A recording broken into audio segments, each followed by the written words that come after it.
Saudara-saudari, hari ini kita diajak menyadari hakikat baptisan. Ketika kita dibaptis, kita memasuki hidup persekutuan bersama Allah. Persekutuan itu ditunjukkan dalam semangat berkarya bersamanya dalam setiap aspek kehidupan. Dia yang menciptakan segala sesuatu, sudah, sedang, dan akan terus berkarya melalui kita. Mari kita menyadarinya melalui ibadah ini.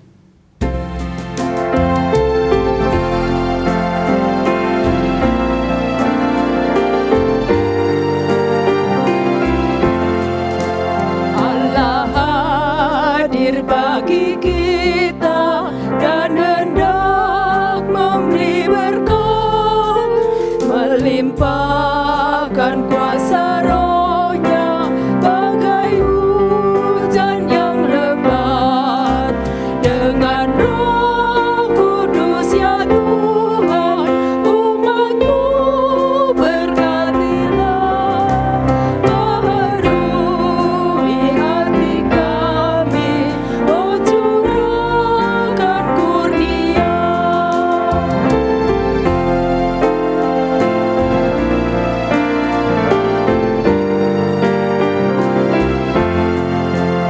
Allah hadir, sungguh hadir di jemaat-Nya yang kudus.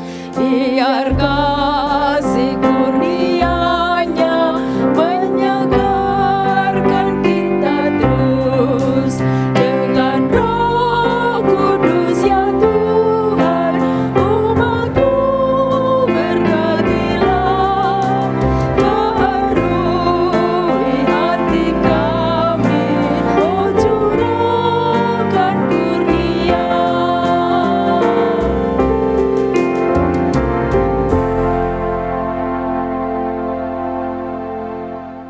Saudara sekalian, marilah kita awali ibadah ini dengan sebuah pengakuan bahwa pertolongan kita datangnya adalah dari Tuhan yang menciptakan langit dan bumi.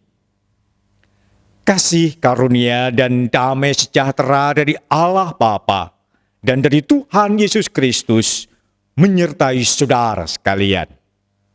Saudara-saudara, hari ini gereja kembali menghayati peristiwa baptisan Yesus. Peristiwa ini membawa kita pada realitas gambar Allah yang solider, yang bersedia masuk ke dalam keberadaan ciptaannya. Di sisi lain, peristiwa baptisan Yesus juga menandai awal yang baru, di mana ia memulai seluruh karya pelayanannya di dunia ini.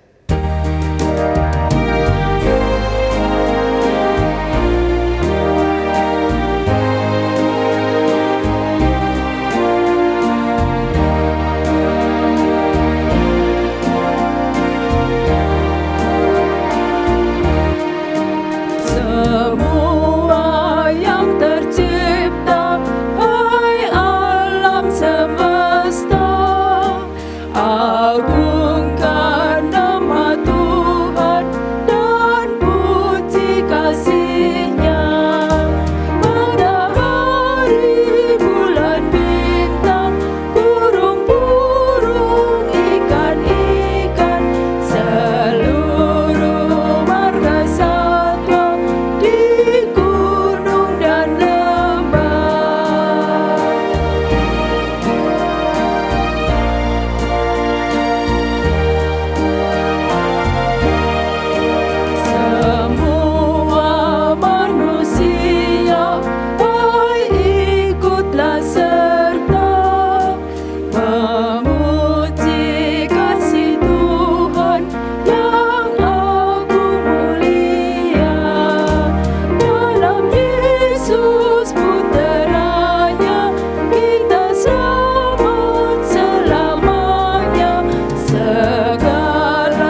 Marilah kita merendahkan hati kita di hadapan Tuhan. Kita mengaku akan dosa-dosa kita dan memohon pengampunan darinya. Mari kita berdoa. Ya Allah Bapa, ampunilah kesalahan kami. Sebagai gereja-Mu di tengah dunia ini, kami seringkali kurang maksimal dalam melakukan pelayanan. Kami pun lebih sering melayani ke dalam dan kurang maksimal untuk melayani ke lingkungan sekitar kami. Kami mengakui bahwa sebagai gereja-Mu, kami sering dipenuhi kekhawatiran atas perubahan dan tantangan yang ada, dan menjadi sulit untuk melangkah. Padahal semestinya kami harus berubah, menjadi lebih yakin dan percaya kepadamu. Kami juga sadar bahwa kami sebagai umat-Mu sampai dengan saat ini masih sering menciptakan konflik di tengah-tengah persekutuan kami. Padahal kami seharusnya bertindak membawa damai sejahtera. Ampunilah kesalahan kami ya Bapa. Bimbinglah kami ya Roh Kudus, agar kami terus berupaya mau menjaga persekutuan ini, juga meneladan Yesus Kristus ketika Ia berkarya di tengah dunia. Inilah doa permohonan kami. Ampunilah kami, ya Bapa. Dengarlah doa kami ini yang kami panjatkan di dalam nama Tuhan kami, Yesus Kristus. Amin.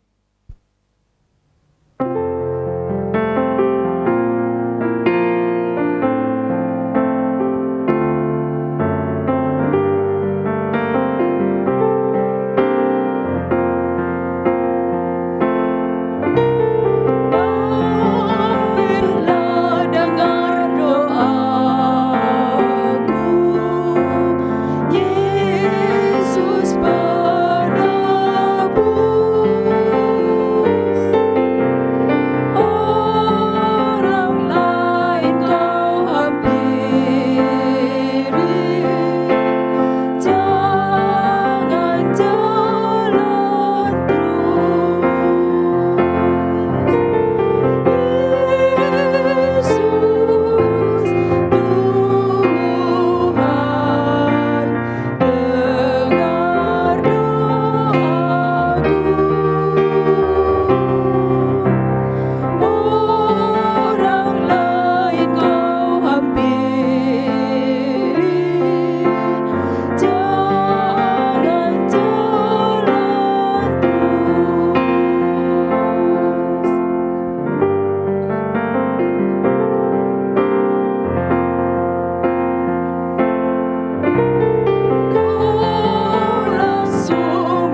bagi setiap kita yang mau mengakui dosanya, serta mau berjanji untuk hidup di dalam jalan Tuhan, maka terimalah berita anugerah dari Tuhan dengan penuh syukur, seperti yang dinyatakan di dalam firman Tuhan dari Yeremia 31 ayat yang ketiga, yang berbunyi demikian.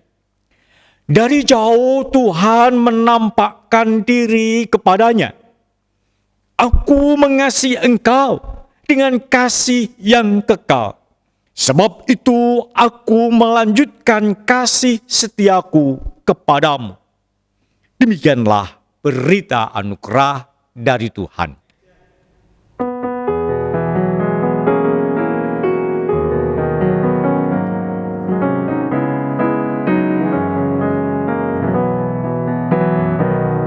Pada Tuhan beri kemuliaan,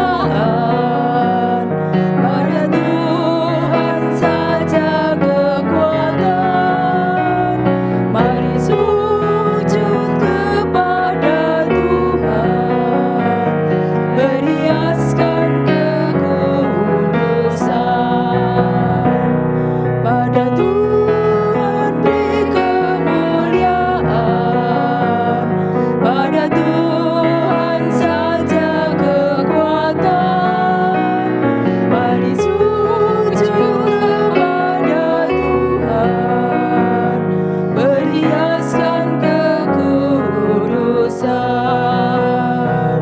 Pada Tuhan saja, hai penghuni surga, kemuliaan serta kekuatan.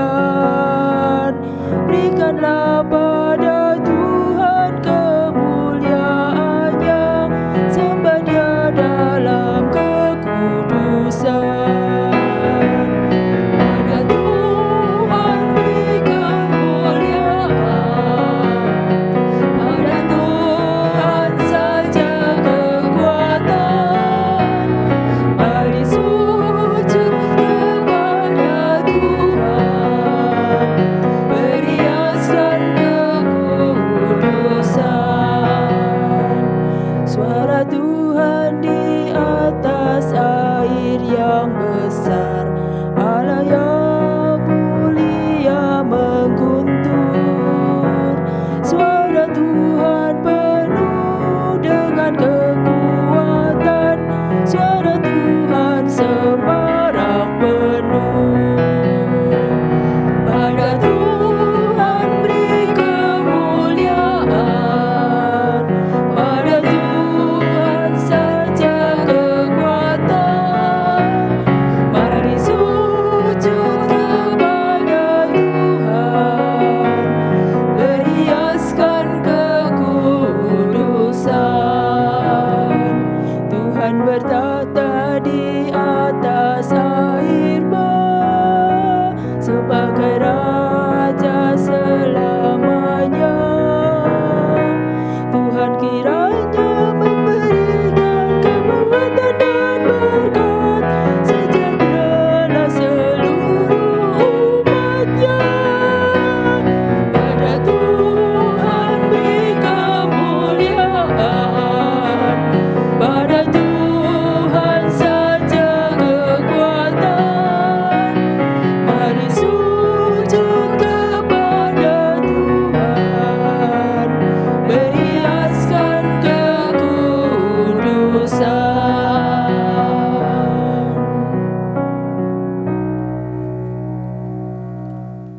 Sebelum kita membaca dan menikmati firman Tuhan, marilah kita berdoa, memohon pimpinan penyertaan Tuhan. Mari kita berdoa. Ya Allah yang Maha Kasih, sekarang kami mau membaca dan juga mendengarkan firman-Mu. Ya Roh Kudus, berkatilah kami, agar kami tidak hanya menjadi pendengar saja, tetapi kami juga dimampukan untuk melakukannya, dalam hidup kami hari lepas hari. Kami siap untuk menyambut firman-Mu. Di dalam nama Yesus Kristus, Sang Firman yang hidup, kami berdoa. Amin. Bacaan hari ini diambil dari Injil Markus pasal 1 ayat 4 sampai 11. Demikianlah Yohanes Pembaptis tampil di padang gurun dan menyerukan, "Bertobatlah dan berilah dirimu dibaptis, dan Allah akan mengampuni dosamu." Lalu datanglah kepadanya orang-orang dari seluruh daerah Yehuda dan semua penduduk Yerusalem, dan sambil mengaku dosanya mereka dibaptis di Sungai Yordan. Yohanes memakai jubah bulu unta dan ikat pinggang kulit dan memakannya belalang dan madu hutan. Inilah yang diberitakannya. "Sesudah aku akan datang, Ia yang lebih berkuasa daripadaku, membungkuk dan membuka tali kasutnya pun aku tak layak. Aku membaptis kamu dengan air, tetapi Ia akan membaptis kamu dengan Roh Kudus." Pada waktu itu datanglah Yesus dari Nazaret di tanah Galilea, dan ia dibaptis di Sungai Yordan oleh Yohanes. Pada saat ia keluar dari air, ia melihat langit terkoyak, dan roh seperti burung merpati turun ke atasnya. Lalu terdengarlah suara dari surga, "Engkaulah anakku yang kukasihi, kepadamulah aku berkenan." Demikianlah sabda Tuhan. Bapak, Ibu, dan Saudara, ada seorang filsuf yang terkenal. Ia berasal dari kota Efesus. Namanya Herakleitos. Dia mengatakan sebuah pernyataan yang sangat berkesan dan terus diterima atau dipahami oleh banyak orang. Dia mengatakan demikian, "Semuanya mengalir dan tidak ada sesuatu pun yang tinggal tetap." Demikian pernyataan Herakleitos. Dia menyatakan bahwa semua yang ada di dalam dunia ini sesungguhnya mengalir. Tidak ada yang tinggal tetap. Jadi semuanya pasti akan berubah. Bapak, Ibu, dan Saudara, sesungguhnya kalau kita memahami, memang di dalam kehidupan ini tidak ada sesuatu yang tetap.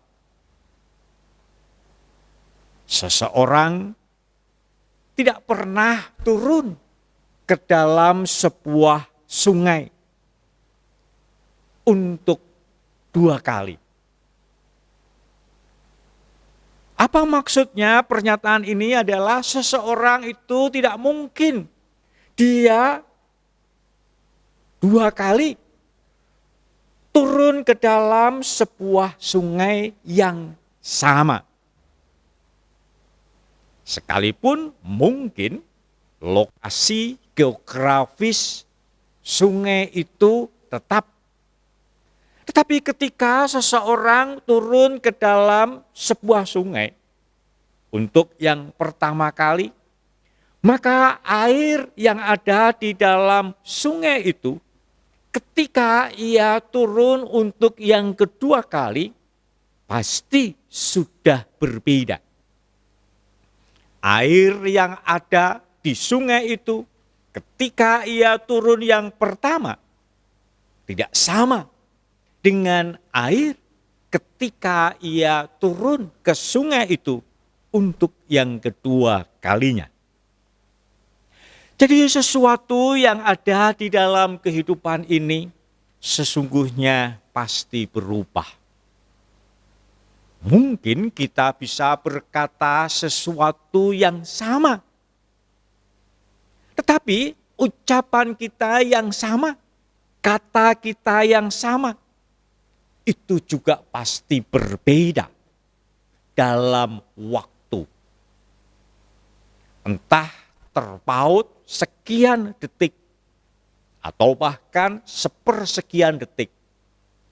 Ungkapan yang sama, kata yang sama pasti berbeda waktunya.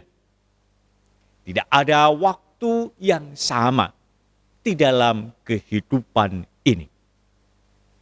Jadi Bapak Ibu dan Saudara, kalau kita memahami, maka sesungguhnya kita harus siap untuk berubah.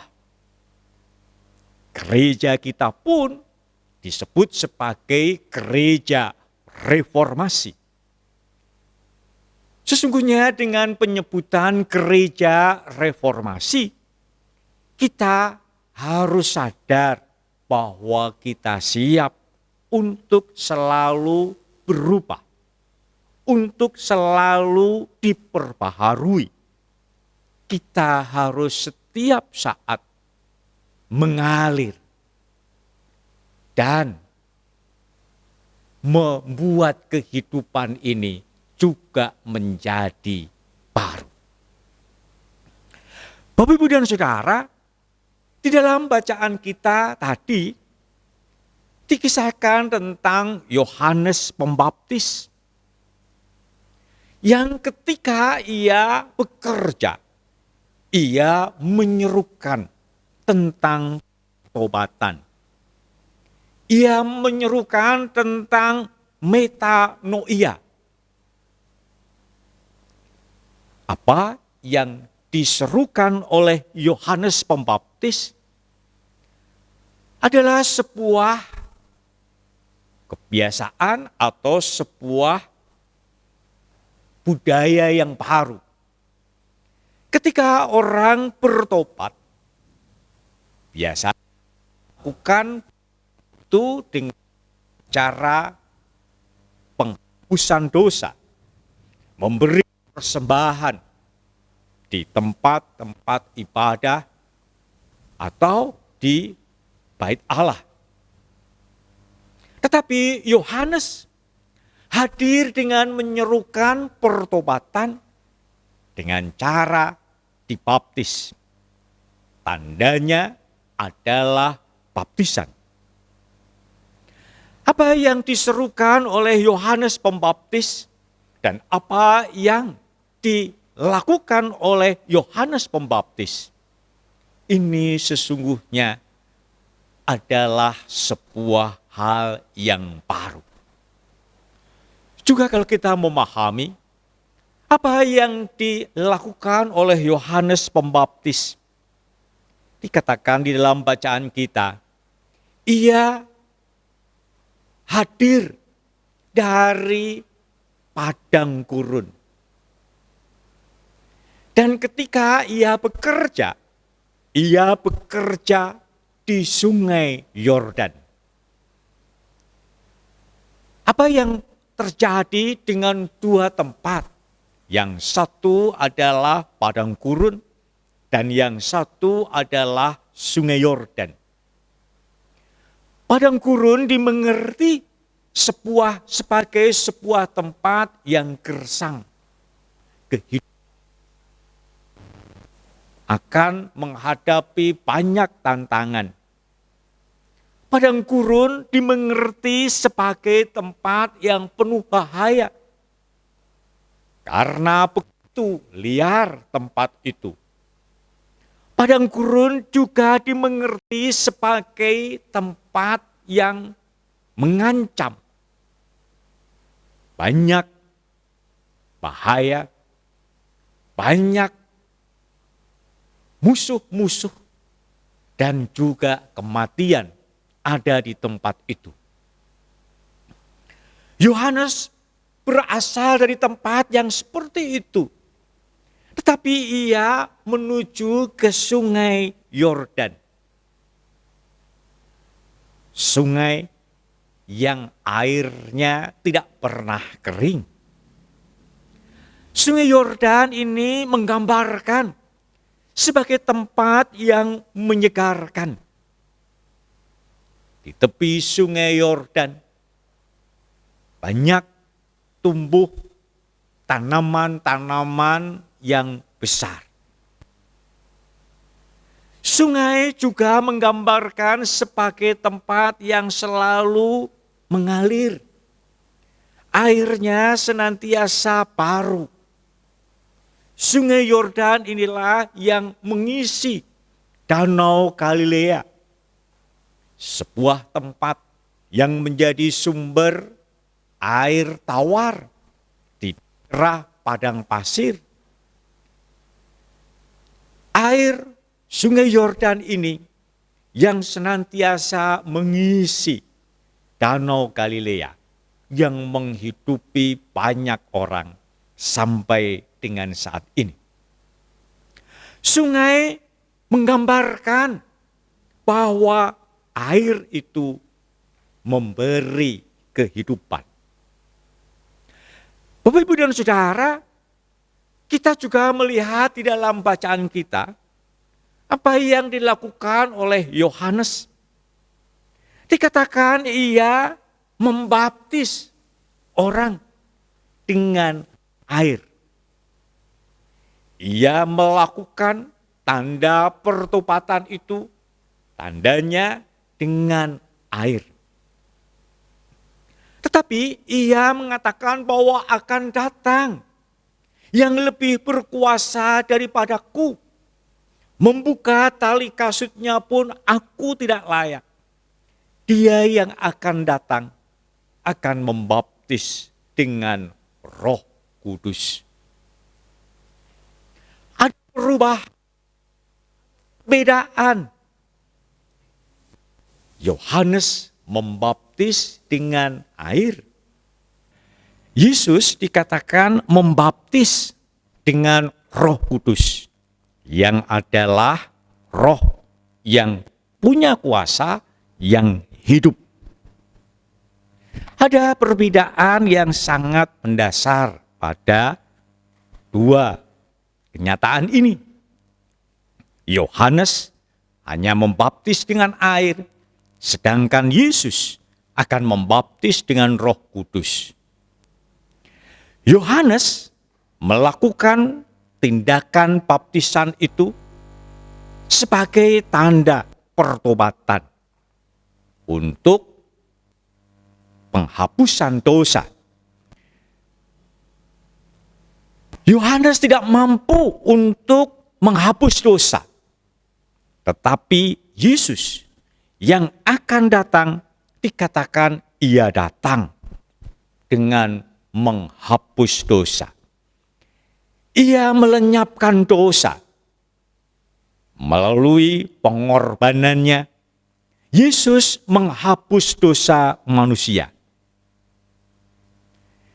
Ketika Yohanes datang, ia berseru, bertobatlah dan berilah dirimu dibaptis. Ketika Yesus datang, setelah ia dibaptis dan keluar dari air, dikatakan ada suara dari surga yang mengatakan, inilah anakku yang kukasihi, kepadamulah aku berkenan. Ada sebuah perbedaan yang terjadi.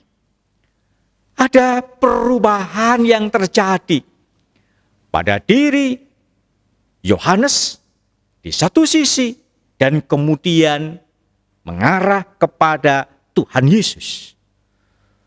Pembaharuan itu dilakukan pada diri Tuhan Yesus. Yesus itu diperbaharui dan sekaligus ia membaharui. Yesus terlibat di dalam pembaharuan dan ia juga siap menjadi teladan di dalam pembaharuan itu. Yesus bukan tinggal di atas penderitaan, atau Yesus bukan tinggal di balik penderitaan, tetapi Yesus ada di dalam penderitaan manusia. Ia mau terlibat di dalam penderitaan manusia. Ia mau terlibat di dalam pembaharuan. Ia memberi teladan bahwa ia pun dibaharui.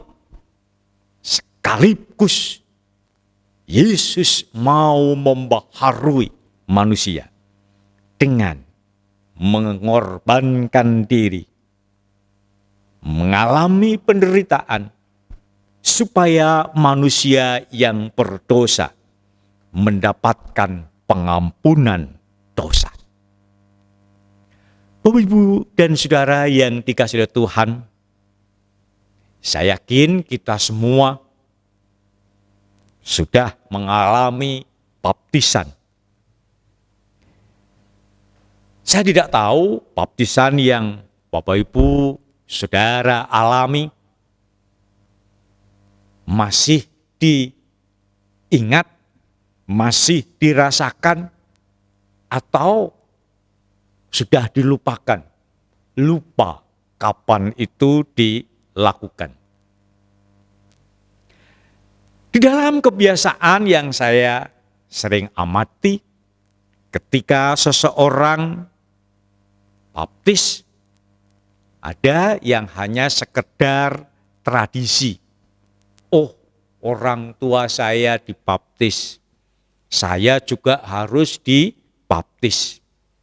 Keluarga saya keluarga Kristen, maka saya harus dibaptis. Ini hanya sekedar tradisi. Tetapi ada juga yang memahami baptisan sebagai sebuah ritual, sebuah upacara yang menyadarkan dia bahwa dia sekarang menjadi pengikut Kristus. Melalui baptisan, orang itu memahami dia sekarang percaya kepada Tuhan Yesus Kristus. Satu tindakan seumur hidup yang dilakukan, yang dialami sekali.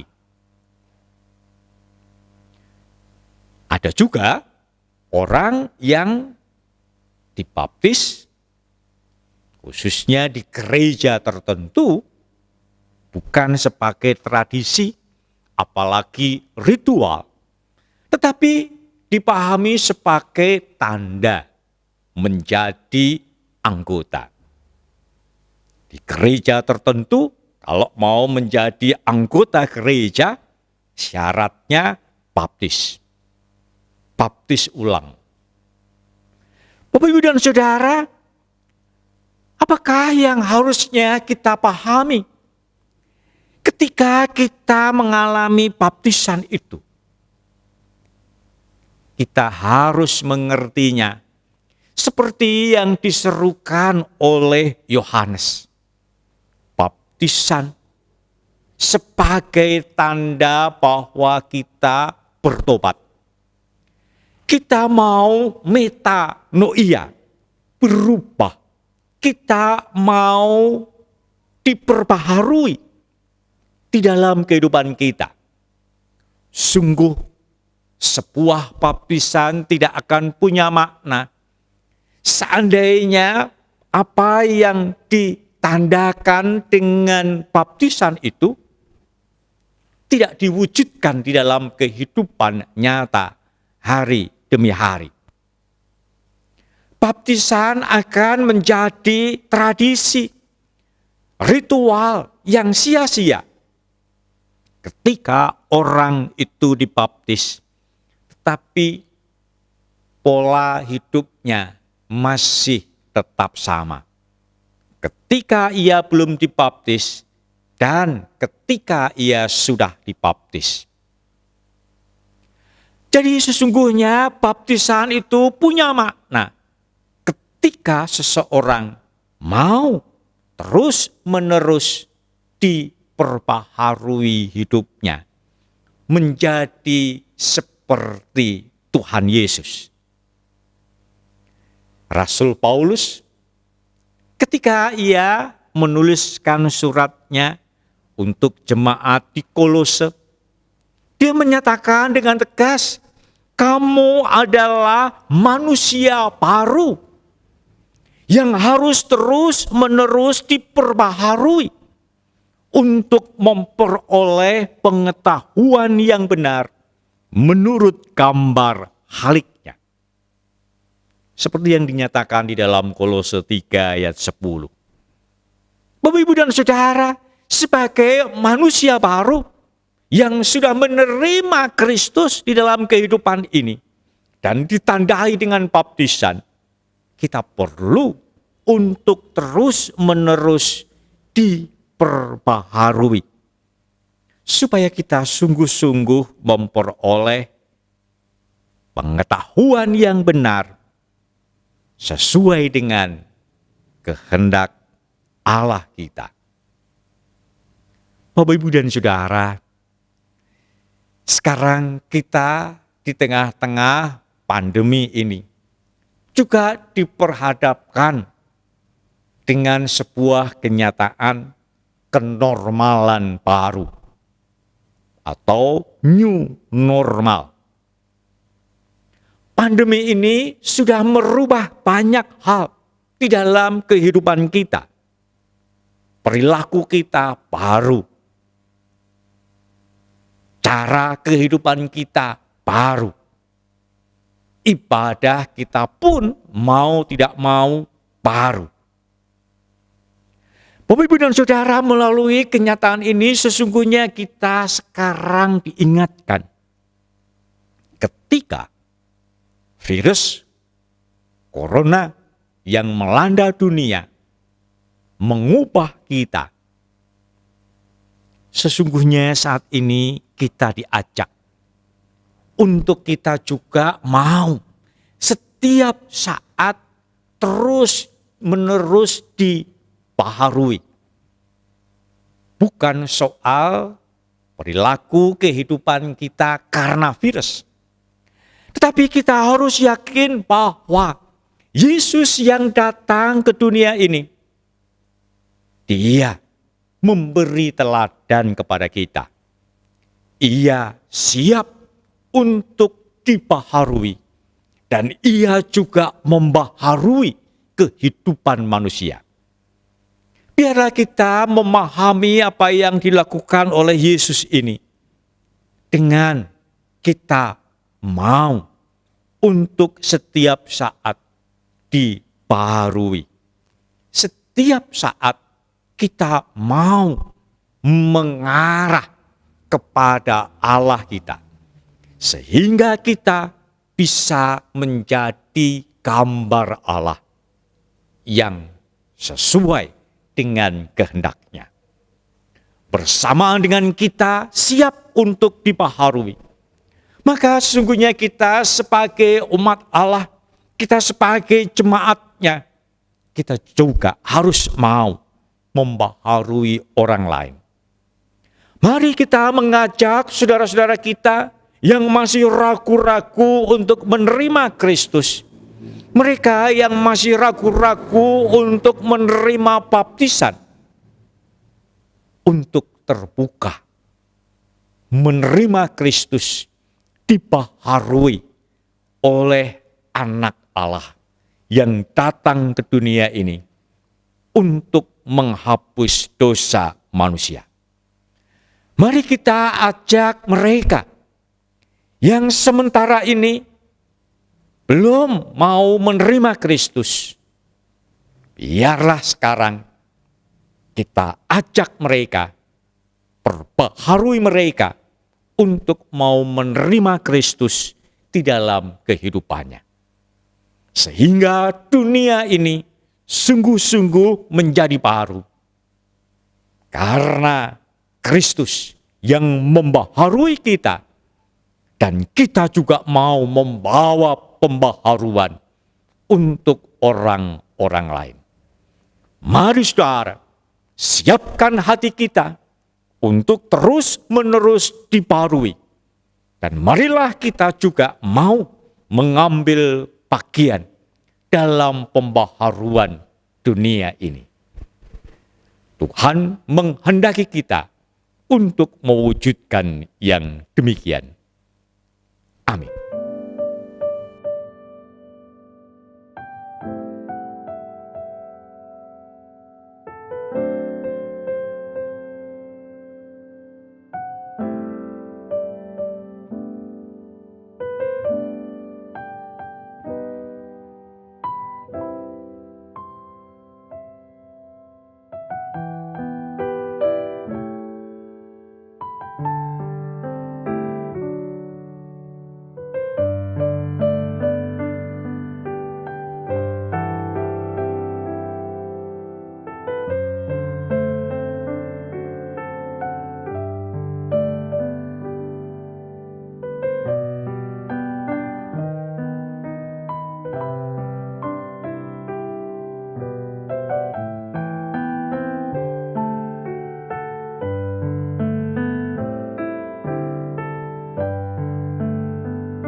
Marilah kita bersama ikrarkan pengakuan iman menurut pengakuan iman rasuli demikian.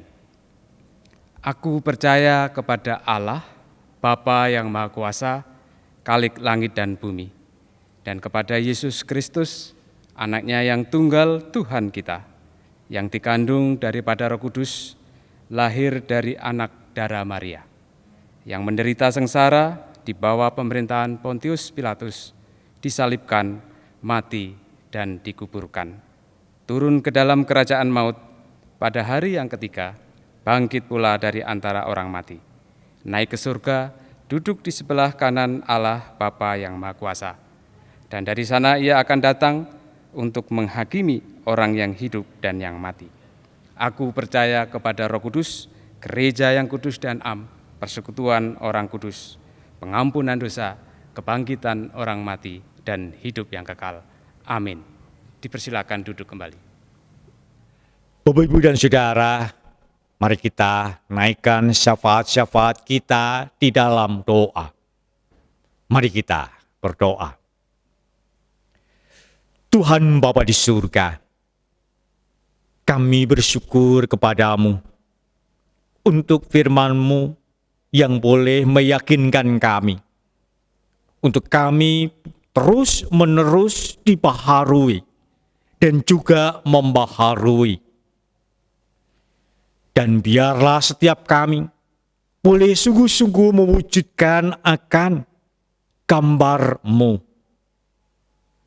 Sehingga ketika orang melihat kami, akan dapat melihat Kristus yang nyata. Bapa, mampukan kami untuk mewujud nyatakan firman-Mu dalam kehidupan ini. Saat ini kami mau berdoa ya Bapa, untuk saudara-saudara kami yang sakit, mereka yang dirawat di rumah sakit, mereka yang menjalani pengobatan di rumah, mereka yang menjalani terapi, mereka yang harus beristirahat di rumah. Kiranya Engkau sertai mereka. Berikan kesembuhan, berikan kebaikan, dan biarlah dalam waktu yang tidak lama, mereka boleh kembali baik. Terlebih dari itu ya Bapa, di tengah-tengah tubuh yang lemah, Engkau tetap karuniakan iman yang kuat. Kami berdoa ya Bapa, untuk sekolah penabur di tengah-tengah situasi kondisi yang saat ini terjadi, di mana belajar secara tatap muka belum dimungkinkan. Para siswa harus belajar secara online di rumah. Kiranya Engkau berkenan menyertai para guru dan juga siswa dan orang tua untuk boleh mengikuti, menjalani proses ini dengan baik. Sehingga situasi yang terjadi tidak membuat mereka mengalami kemunduran. Tapi mereka boleh tetap belajar dan mendapatkan pengetahuan-pengetahuan yang baik dan benar. Kami berdoa ya Bapa, untuk kehidupan masyarakat dan bangsa Indonesia, khususnya di tengah-tengah pandemi saat ini. Usaha untuk melaksanakan vaksinasi atas virus corona yang terjadi, kiranya Engkau berkati, sehingga pandemi yang ada di Indonesia khususnya akan dapat teratasi dengan baik, dan masyarakat Indonesia akan dapat pulih kembali.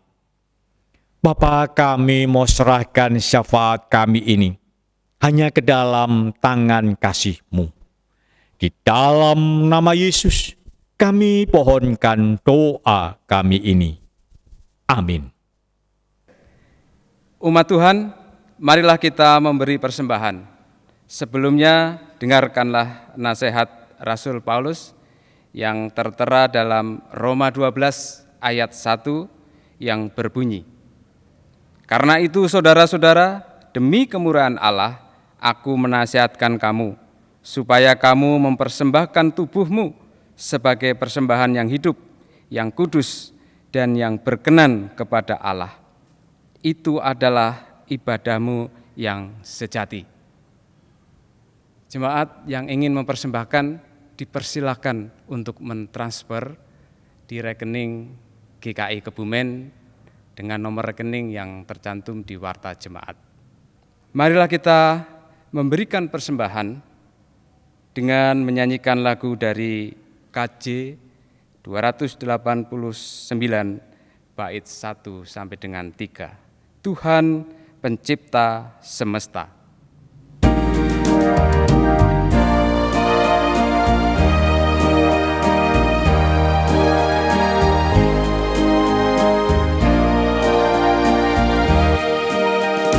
Tuhan pencipta semesta, Kaulah yang maha mulia. Sungguh besar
berdiri, mari kita satukan dalam doa kepada Tuhan dalam persembahan ini.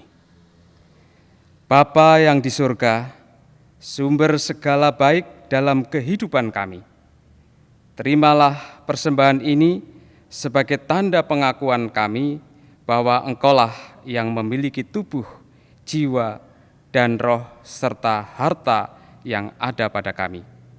Biarlah persembahan ini sebagai tanda syukur dan tanda iman kami kepada Tuhan. Berkati kami yang telah memberikan persembahan setiap harinya.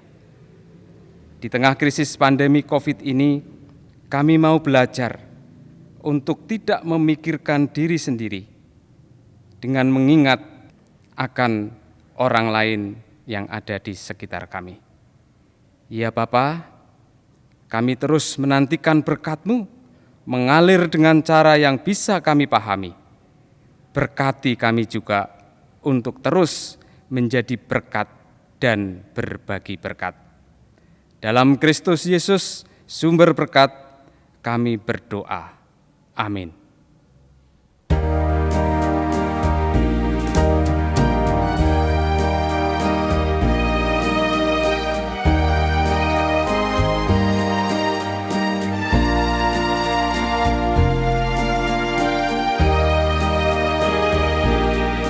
Ku diubahnya saat ku berserah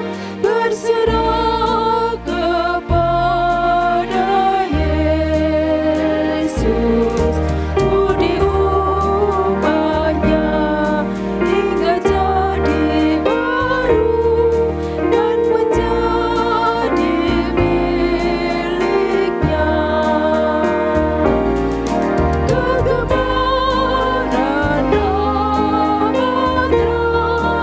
renyah dan yang baru lebih berkenan. Ku diubahnya saat ku berserah dan menjadi miliknya.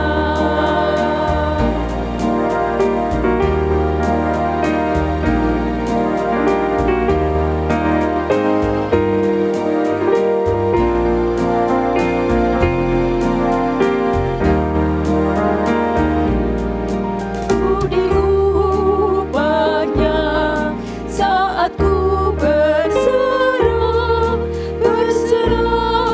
kepada Yesus. Ku diubahnya hingga jadi baru dan menjadi miliknya.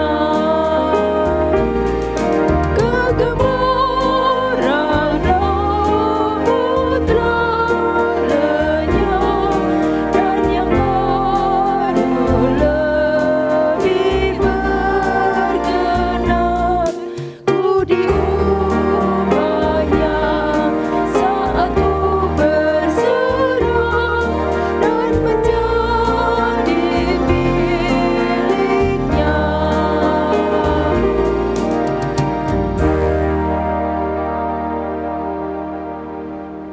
Saudara, arahkanlah hatimu kepada Tuhan. Kami mengarahkan hati kami kepada Tuhan.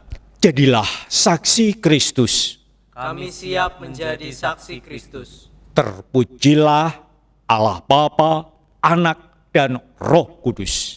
Kini dan selamanya. Dan sekarang pergilah dalam damai sejahtera dan terimalah berkat Tuhan. Tuhan memberkati engkau dan melindungi engkau. Tuhan menyinari engkau dengan wajah-Nya dan memberi engkau kasih karunia. Tuhan menghadapkan wajah-Nya kepadamu dan memberi engkau damai sejahtera. Amin.